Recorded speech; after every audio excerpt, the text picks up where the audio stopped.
Okay, so welcome everybody. This is a very informal community help desk session for the Darwin Core public review that's currently underway.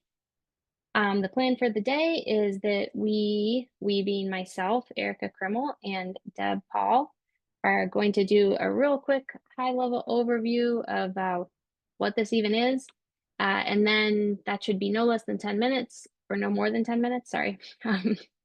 And then we will stop recording and open it up for questions and discussion. So I'm also going to put a link to the shared notes or a shared notes document in the chat.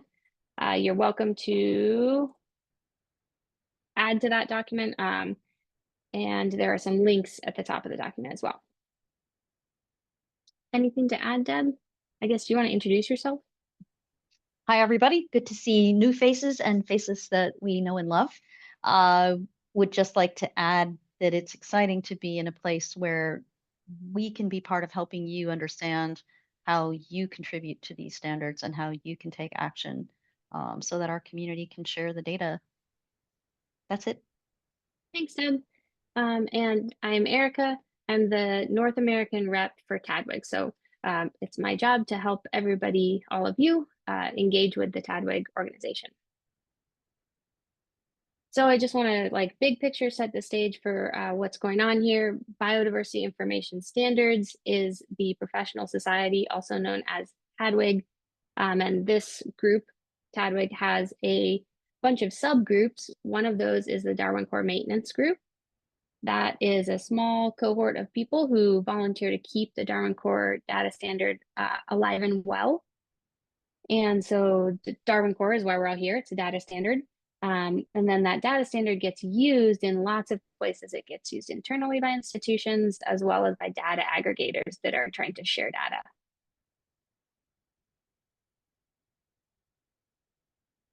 So the TDWG public review process is used by many standards, not just Darwin Core. And this is a super high level overview, so we can go into any questions that folks have later. But the basic process is that at any time, anyone can propose a change to a standard that already exists. Those changes need to include, some justification and some other details that we could get into if people are curious.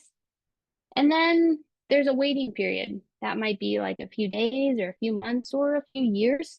The point here is that TDWG, this review process is managed by a bunch of volunteers, and so things don't have the fastest turnaround time always.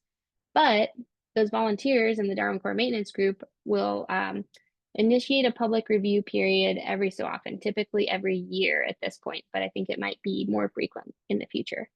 And that public review period is a time to get a lot of feedback from the community on all the proposed changes and make decisions. And so changes that have a decision get pushed along and things get updated.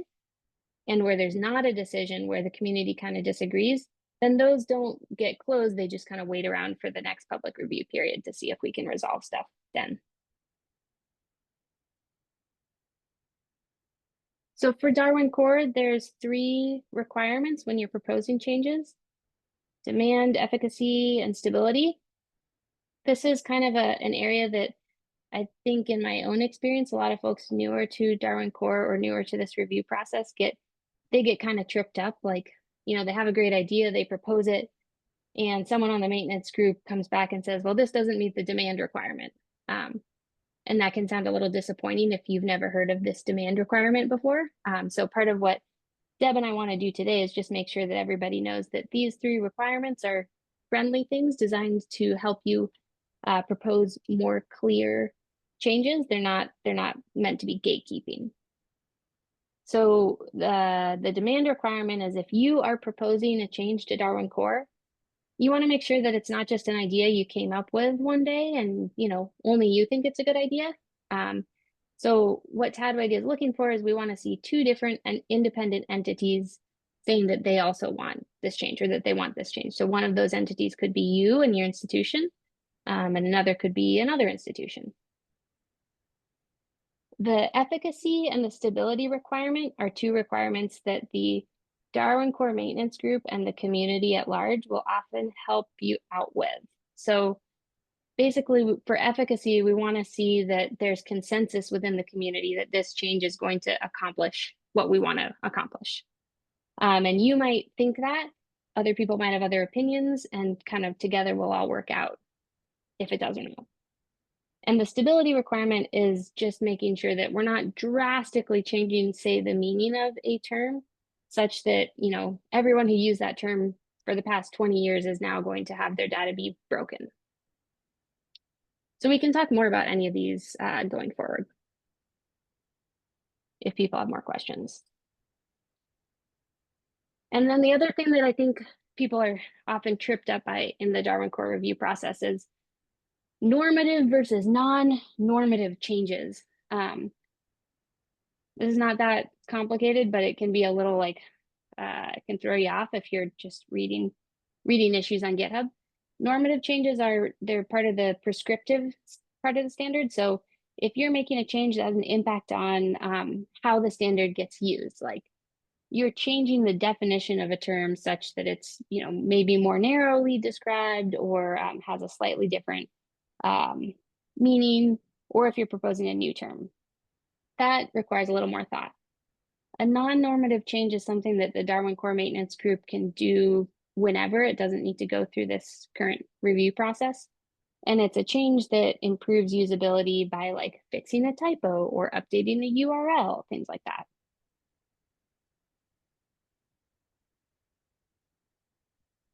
And then the last slide is just a few tips if you're a newer contributor to Darwin Core.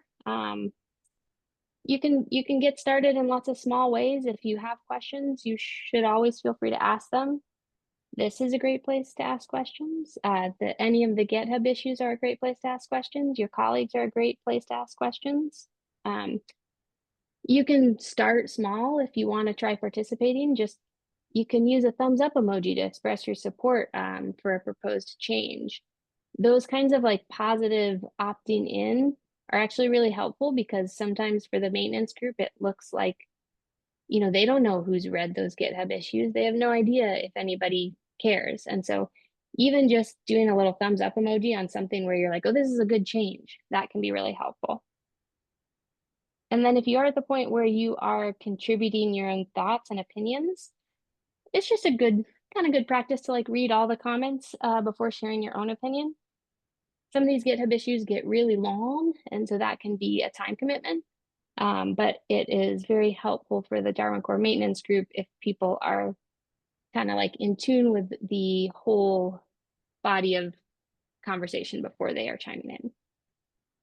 And then I think it probably should go without saying, but always good to remind everyone that it's good to be kind and assume that comments from others are written from a place of best intent. Some of the people in TDWG have been around a long time and they have opinions.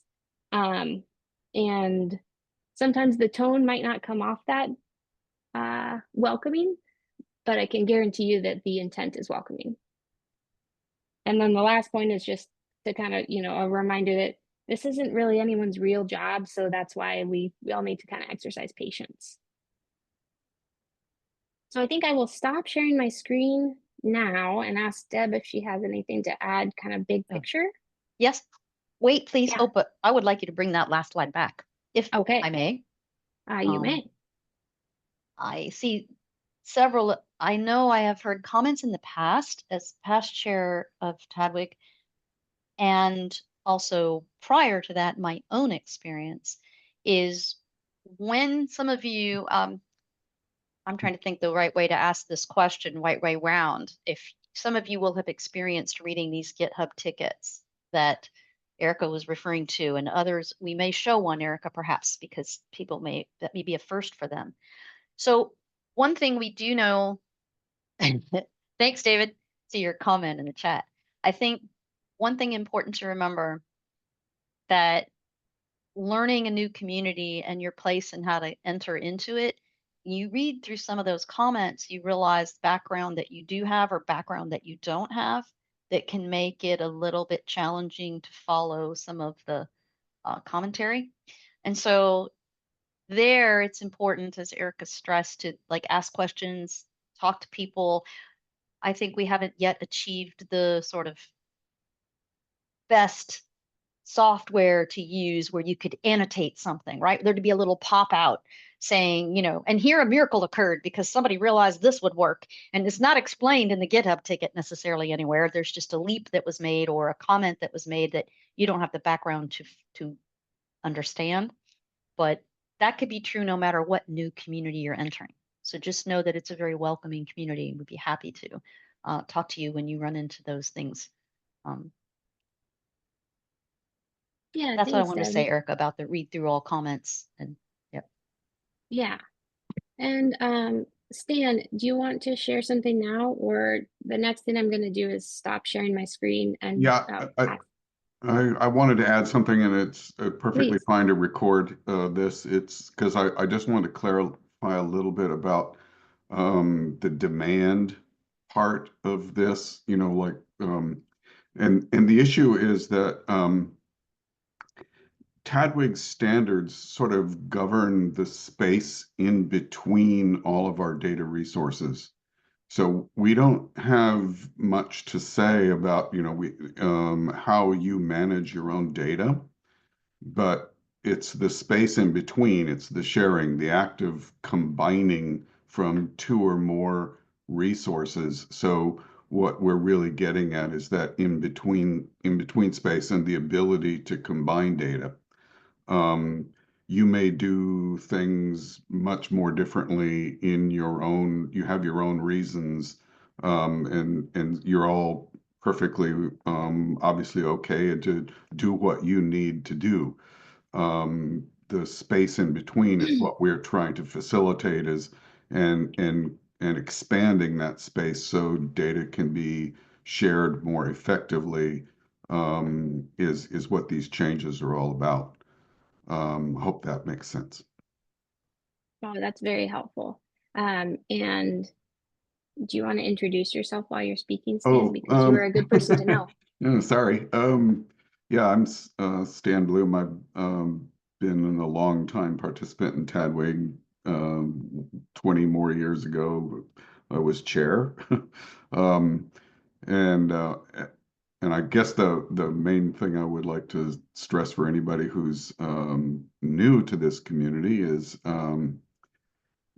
your participation is most welcome. When I stepped into Tadwig, I was new, and the next thing I knew, I was chair. It's like, oh my God. So we are welcoming of initiative. Awesome. So I am going to stop the recording.